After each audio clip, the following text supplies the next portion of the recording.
रिंकी और चिंकी, आज तुम्हारे चाचा के घर में बॉस आ रहे हैं उनकी फैमिली के साथ, और मुझे किसी भी तरह का कोई तमाशा नहीं चाहिए। कान खोल के सुन लो दोनों। ठीक है चाची जी, जैसा आप कहे, हम कमरे में ही रहेंगे। ऐसा बोलकर उनकी चाची सुधा वहाँ से चली जाती है। दीदी, चाची जी हमेशा हमारे साथ ऐसा क्यों करती है? घर में कोई भी मेहमान आता है तो हमें हमेशा रूम में ही क्यों रहना पड़ता है? दीदी बताओ ना। तो क्या हो गया चिंकी? चाची जी हमारे अच्छे के लिए ही बोल रही है, तुम उनकी बातों का बुरा मत माना करो। मैंने तुम्हारी पसंद की मैगी बनाई है, चलो हम वो खाते हैं। रिंकी और चिंकी अपने चाचा और चाची के साथ गुड़गांव में रहा करते थे। 2 साल पहले एक कार एक्सीडेंट में उनके माता पिता की मृत्यु हो गई थी। रिंकी और चिंकी के चाचा अपना बिजनेस चलाते थे और वो दोनों से बहुत प्यार करते थे। दूसरी ओर उनकी चाची सुधा, जो कि एक हाउसवाइफ थी, रिंकी और चिंकी को बिल्कुल भी पसंद नहीं किया करती थी। सुधीर के बॉस की फैमिली आज खाने पे आई हुई थी और सारा खाना बनाया था सुधा ने। मम्मी, ये सब्जी कितनी खराब है, मुझे तो बिल्कुल नहीं पसंद, मैं कुछ और खाऊंगा। मम्मी, बेटा ऐसा नहीं कहते, ये खाना भी अच्छा है बेटा, खा लो। बच्चे के मुंह से अपने खाने की बुराई सुनकर सुधा तिलमिला उठती है।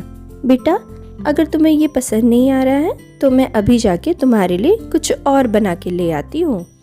गुस्से में तिलमिलाती हुई सुधा किचन में जाती है। ओ रिंकी, सुन मेरी बात, तेरे बर्तन धोने हो गए हो तो कुछ बना दे इस बच्चे के लिए। इतना बदमाश बच्चा है, मेरे खाने की बुराई करता है। चाची जी आप चिंता मत करिए, मैं अभी मैगी बना देती हूँ।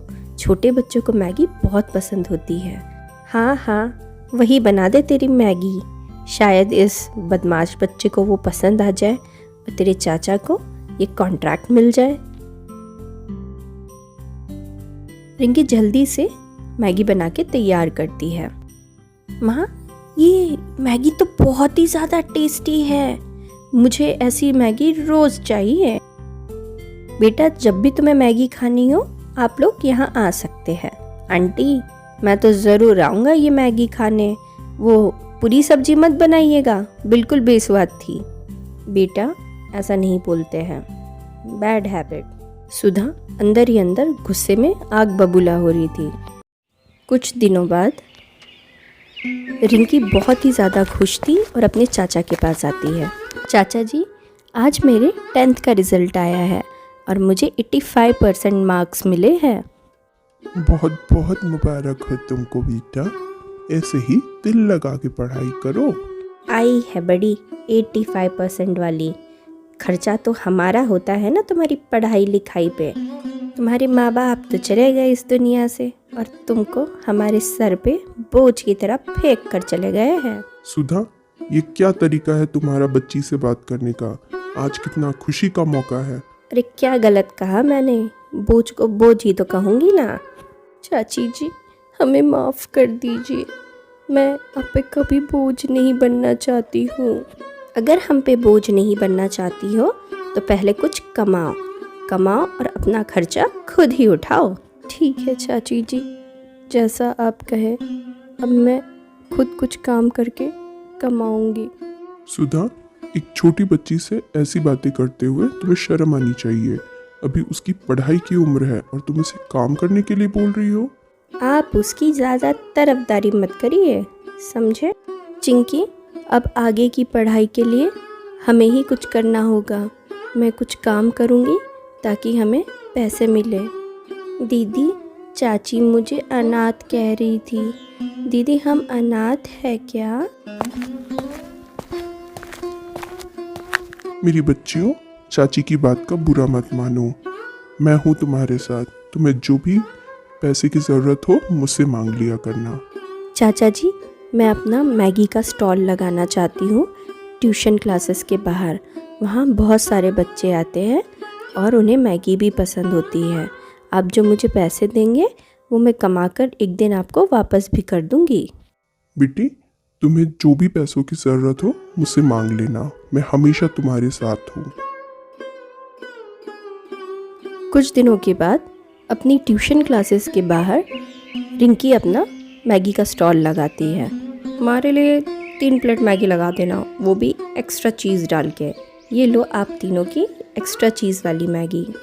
मैगी की दुकान बहुत ज़्यादा चल रही थी रिंकी की। बच्चों के साथ साथ बड़ों को भी मैगी बहुत ज़्यादा पसंद आ रही थी। एक दिन चिंकी परेशान होकर उसकी दुकान पे आती है। आप मेरे साथ अभी घर चलिए, चाची की तबीयत ख़राब हो गई है।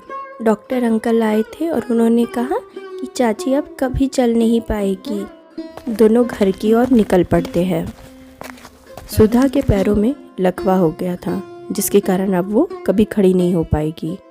दोनों बच्चियाँ भागते हुए सुधा के पास आती है। चाची जी आंखें खोलिए, आपको क्या हो गया है चाची जी? आपकी तबीयत ऐसे कैसे बिगड़ गई? कुछ नहीं मेरी बच्चियों, मुझे मेरे कर्मों की सज़ा मिली है। मैंने हमेशा तुम दोनों पे अत्याचार किया है, उसी का नतीजा है, मुझे लकवा मार गया है। नहीं चाची जी, ऐसा मत बोलिए। आप तो हमारे लिए हमारी माँ की तरह है। आप बिल्कुल चिंता मत करिए, हम आपका पूरा ध्यान रखेंगे। मुझे मेरे कर्मों की सज़ा भगवान ने दे दी है। हो सके तो तुम भी मुझे माफ़ कर देना। चाची जी, हमारे मम्मी पापा के जाने के बाद अब आप ही हमारे लिए सब कुछ है। आप कोई चिंता मत करिए, हम आपकी पूरी देखभाल करेंगे। सुधा को अपने कर्मों की सज़ा मिल गई थी और उसे अपनी गलती का एहसास भी हो गया था। इस प्रकार वो सब खुशी खुशी रहने लगते हैं।